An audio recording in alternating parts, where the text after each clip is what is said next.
오늘은 원광대병원 정신건강의학과 이상열 교수님을 모셨습니다. 네, 안녕하세요. 반갑습니다. 교수님 방에는 처음인데요. 예. 굉장히 상장도 있으시고 특히 저 그림은 어디서 온 건지 교수님? 제가 치료했던 환자분이 본인이 좋아졌다고 선물했던 아, 일러스트레이션입니다. 제가 만나 뵙기 전에 잠깐 조사를 해봤는데요.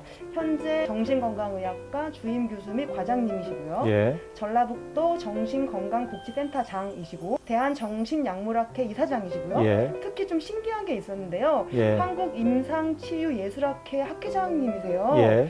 이건 되게 좀 생소한 예. 분야라서요. 예. 뭐 예술과 의학을 이렇게 접목해서 음. 하는 분야가 어떤 건지 그리고 비전은 어떤지 잠깐 말씀해 주실 수 있나요? 아직은 이제 보완대체의학적 방법으로서 네. 인식이 많이 되고 있는데요. 그 네. 근본은 고통스럽고 힘든 마음들을 예술을 통해서 치유하는, 그러니까 이제 치료라기보다는 치유적인 측면이 더 훨씬 강할 수 있습니다. 우리가 네. 외롭고 힘들고 어려울 때 좋은 음악을 듣거나 좋은 네. 그림을 보거나 아니면 멋진 문학 작품을 읽고 나면 마음이 힐링되지 않습니까? 네, 이제 네. 이런 것을 실제 네. 임상에서 좀 더 적용하고 네. 환자들과 함께 해보려고 하는 학문이 네. 네. 이제 예술치료적 학문인데 그 예술치료적 학문을 오랫동안 해왔고 그것을 좀 더 널리 펼치고 싶어서 학회 회장을 제가 오랫동안 맡고 있습니다. 예술 치료와 이런 정신 치료 쪽을 예, 같이 그렇죠. 접목해서 그렇죠. 치료를 하기 위한 학회장을 하고 계시는군요. 교수님께서 느끼시기에 우리나라 정신 질환 치료의 현황과 문제점은 어떤 게 있는 것 같으신지 간단하게 말씀해 주시면. 갈수록 지금 네. 정신장애의 유병률이 상당히 높아지고 있습니다. 우울증 하나를 예를 들고 보더라도 2016년도에 약 65만 명이 전국에서 치료를 받았는데 2020년도에는 약 87만 명으로 증가했습니다. 그러니까 매년 5만 명씩 늘고 있거든요. 1년에 정신장애로 전국에서 치료받고 있는 환자 숫자가 약 250만 명 정도 되는데 최근에 그게 더 늘어서 280만 명까지 늘고 있습니다. 최근 이제 코로나19로 인해서 사회적 거리두기나 사회적 고립감, 사회 경제적인 위기 이런 네. 것이 부딪히면서 우울한 감정들이 많아지고 있는데요. 이런 분들이 문턱을 낮춰서 빨리 네. 오셔서 조기에 진단하고 조기에 치료할 수 있다고 한다면 더 빨리 회복해서 살아갈 수 있는 길을 좀 많이 만들고 싶다라는 네. 것이 이제 가장 중요한 부분인 것 같고요. 그래서 네. 혹시 과거와는 달리 많은 분이 방문하고 계시긴 하지만 정신과 방문에 대해서 좀 너무 두려워하시거나 불안해하시지 말고 뭔가 힘들고 어려움이 있으시면 언제든지 방문해 주셨으면 좋겠다는 생각을 합니다. 약물 치료뿐만 아니라 면담이라든지 상담이라든지 다양한 치료를 또 할 수 있거든요. 초기에 일찍 방문해 주시는 것이 가장 중요한 것 같습니다. 이게 한번 사용하기 시작하면 계속 써야 되는 건 아닌지 혹은 예. 다른 부작용이 있는 건 아닌지에 대한 좀 오해들이 있잖아요. 최근 그 FDA라고 미국 식약청에서 조사한 연구 결과들이 많이 있는데요. 미국에서 미국 사람이 가장 많이 복용하는 약, 한 20가지 중에 네. 한 6가지가 정신건강에 관련된 약물들입니다. 항생제, 소화제를 포함한 모든 약을 포함해서 미국 국민들이 가장 많이 복용하고 있는 약 20가지 중에 6가지가 정신과 약이라고 하는 것은 그만큼 안전하고 필요하기 때문에 복용하고 있는 것들인데요. 근데 이제 한 가지 약, 습관성 있는 약은 벤조디아제핀이라는 약 외에는 다른 약들은 습관성 있는 약은 아닙니다. 그래서 벤조디아제핀 계통의 약만 좀 남용과 오용을 좀 조심하면 되고요.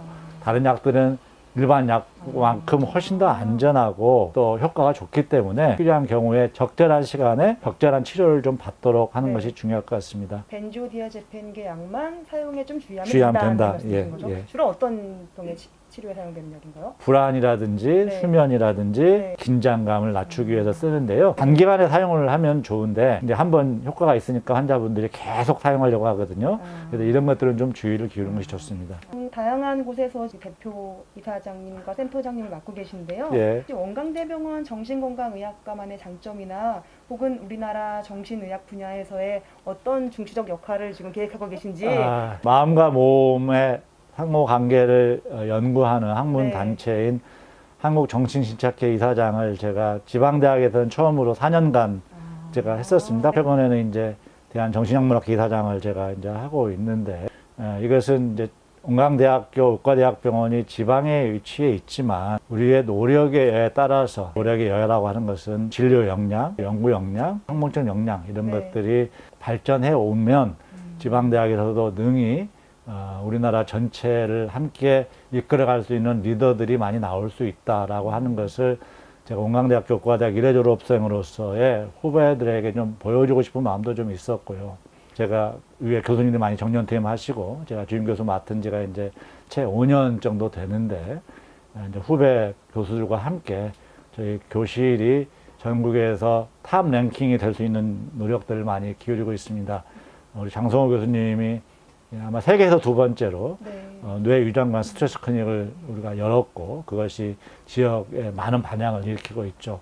또 서울정신과 하시는 양찬모 교수님은 전라북도 위센터를 또 운영하고 있고 저는 광역센터를 유지하고 있고 또 그래서 진료 교수가 지역사회에서 역할, 또 병원에서 역할, 또 교수의 역할 이런 것들을 다양하게 열심히 함으로 해서 뭔가 학문을 리딩해 나갈 수 있는 역할들이 우리가 가능하다는 걸 말씀드리고 싶고 이제 마지막으로는 새로운 도전일 수 있지만요. 그동안 이제 분과학회 이사장과 회장을 제가 많이 했지만 전체 대한신경정신학회 이사장 출마를 제가 했습니다. 그래서 더 나은 환자 또 더 나은 국민의 정신건강이 OECD 국가 중에서도 국가 발전의 가장 기본이라고 하는 것을 제가 정책적으로 또 제도적으로 완성해 보고 싶어서 대한신경정신학회 이사장에 이제 차차 이사장에 출마를 했고요.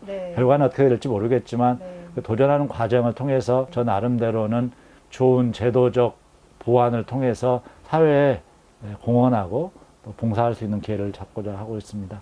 네, 교수님의 새로운 도전이 잘 돼서 또 여기 익산에 우리 원광대 병원이 있다는 것을 전국에 있는 분들이 알게 되는 계기가 되었으면 좋겠습니다. 근데 아까 말씀하시는 중에 원광대학교 의과대학 1회라고 하셨나요? 예, 그렇습니다.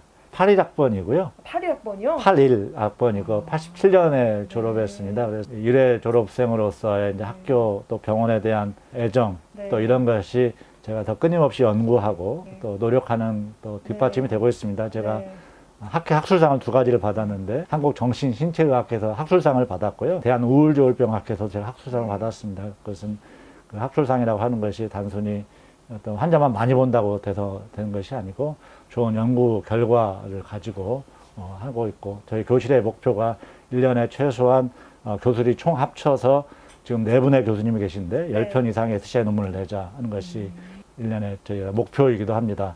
1년에 10편이요? 예. 의국에서 1년에 10편을 내자는 것이 굉장히 목표고요. 어려운 목표인데요. 최근 2년간은 다 지켰습니다. 금년도 저희가 지금까지 한 4편 정도는 하고 있고 지금 서브미트 한 것도 있고 그래서 지방에 있고 또 30만 미만의 도시에 위치해 있지만 우리가 꿈을 가지고 희망을 가지고 끊임없이 노력하면 한순간에 이루어지진 않지만 꾸준히 발전할 수 있다라고 생각하고 있고요. 존 홉킨스가 30만 미만이 안 되는 도시에 있는 것처럼 30만이 안 되는 익산에 위치해 있지만 우리가 하고 있는 진료 역량이 좀 대한민국에서 리딩해 나갈 수 있는 그런 날이 오기를 항상 기대하고 있습니다. 이제 마지막으로 환자분들과 가족분들께 마지막으로 한마디 부탁드리겠습니다. 이제 살면서 누구나 고통을 겪을 수 있습니다. 저 또한 마찬가지고요. 그 고통에 접할 때 내가 혼자 해결하기 힘들다고 한다면 누군가 전문가의 도움이 좀 필요할 때가 있습니다. 그럴 땐 주저하지 마시고 원광대학교 병원 정신건강의학과를 방문해 주시면 될 것 같습니다. 함께 동반자가 될 수 있고요. 또 함께 그 고통을 함께 나눠볼 수 있습니다. 그리고 필요하면 그 고통을 치유할 수 있는 경험도 함께 나눌 수 있을 것 같습니다.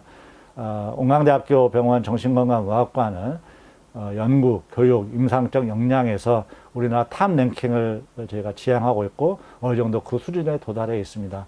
많은 환자분들이 저희 과를 방문해 주시고 계시고 많은 호전을 또 보고하고 계십니다. 주저하지 마시고 힘들고 어려울 때 이웃이 될 수 있는 또 친구가 될 수 있는 원광대학병원 정신건강의학과 또 저 이상열 교수를 기억해 주셨으면 고맙겠습니다. 고맙습니다. 감사합니다, 교수님. 네, 고맙습니다.